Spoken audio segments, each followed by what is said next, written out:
Operasi SAR terhadap korban atas nama Aladin, yang dilaporkan terjatuh dari longboat double engine 60 PK dan 40 PK, saat bersama istrinya bertolak dari Timika menuju Kampung Nakai, pada hari Senin, tanggal 15 Agustus tahun 2022, resmi ditutup.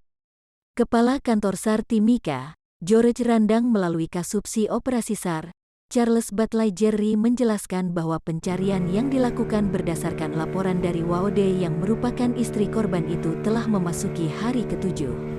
Sehingga berdasarkan Undang-Undang Nomor 29 Tahun 2014 maka operasi SAR akan ditutup. Charles menjelaskan, sejak pukul 6 waktu Indonesia Timur telah dikirimkan tim gabungan untuk melakukan pencarian hari terakhir. Pencarian difokuskan menggunakan SAR Map Prediction dengan menghitung kecepatan arus, kecepatan angin dan titik terakhir korban terjatuh. Kata Charles, pencarian yang dilakukan sebelumnya sudah menyisir hingga pesisir pantai dari Pulau Puriri, bahkan hingga ke Porsite dan Pasir Hitam. Update operasi SAR dari kantor Basarnas Timika hari ini hari ke-7 tanggal 22 Agustus tahun 2022. Untuk pelaksanaan operasi SAR hari ini tadi tim rescue bergerak pukul 06.00 untuk melaksanakan pencarian. Untuk pencarian hari ini difokuskan sesuai dengan SAR Map Prediction. Jadi SAR Map Prediction itu kita menghitung kecepatan arus, kecepatan angin dengan titik terakhir korban atas nama Aladin jatuh di sekitar perairan Puriri. Kemudian dari situ kami hitung menggunakan SAR Map. Kemudian dengan SAR Map kami melakukan pencarian. Dan dengan SAR Map itu juga melakukan pencarian sampai ke pesisir dari Puriri, Pulau Puriri sampai melewati muara Porsite bahkan sampai ke Pasir Hitam. Sehingga untuk pencarian hari ke-7 ini difokuskan sesuai dengan SAR Map Prediction. Kalau tidak ditemukan hari ini sesuai Undang-Undang Nomor 29 Tahun 2014 maka operasi SAR akan ditutup hari ini. Selain itu, kendala dalam proses pencarian korban yang dialami tim SAR gabungan adalah cuaca. Dijelaskan oleh Charles bahwa curah hujan yang tinggi, kecepatan angin dan gelombang yang tinggi, mengakibatkan tim mengalami kesulitan saat melaksanakan operasi. Kendala yang dihadapi yang pertama adalah faktor cuaca.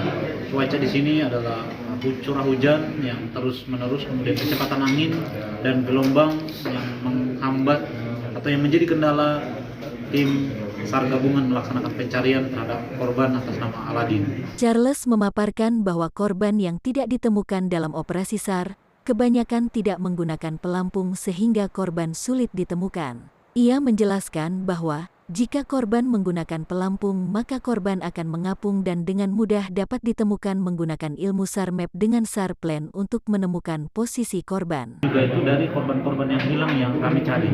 Yang pertama, sebagian besar korban ini tidak menggunakan alat apung atau life jacket atau pelampung.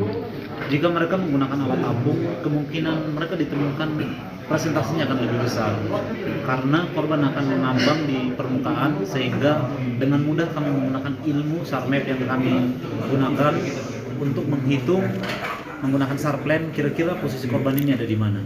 Seperti itu. Jadi untuk dasar ataupun dasar laut, tempat di mana kebanyakan korban yang hilang itu di sekitar Puriri, itu adalah pasir bercampur lumpur. Pasir bercampur lumpur. Sehingga kemungkinan terbesar mungkin korban-korban tersebut mungkin bisa saja terbenam oleh pasir dan lumpur tersebut. Selama ini memang kami tidak bisa menjawab karena itu mungkin harus ada data bahwa memang di sekitar itu ada buaya dan mungkin ada bukti bahwa ada korban yang pernah dimakan buaya. Iya, dalam beberapa bulan ini untuk kasus kecelakaan pelayaran yang melibatkan kapal-kapal yang bergerak dari Pomako Timika menuju ke Asmat maupun menuju ke Emana, kurang lebih sekitar 16 kecelakaan. 16 kecelakaan. Ya. Berapa yang dikabarkan hilang? Itu yang dikabarkan hilang itu lebih dari 100 yang dikabarkan hilang. Yang berhasil. Namun, setelah yang berhasil ditemukan itu kita berhasil menemukan sekitar 80. Sisanya 20 itu sampai saat ini dinyatakan hilang kurang lebih. Rata-rata para nelayan dan juga ini merupakan jalur transportasi sehingga kemarin setelah liburan panjang ini para pegawai yang bertugas di Asmat maupun di Kaimana mereka kembali ke tempat tugasnya, sehingga kemarin juga ada kecelakaan juga yang melibatkan Pak Guru juga yang tadinya di Timika kemudian kembali ke tempat tugas dan terjadi kecelakaan.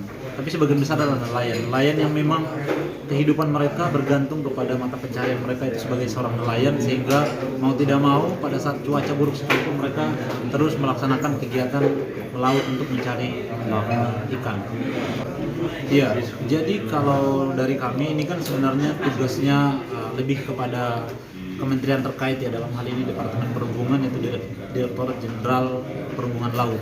Dalam hal ini untuk aturan, penegakan aturan, dan ketika ada data cuaca yang buruk misalnya dari BMKG itu merupakan suatu standar bahwa para nelayan tidak boleh melaut karena ini akan membahayakan keselamatan mereka.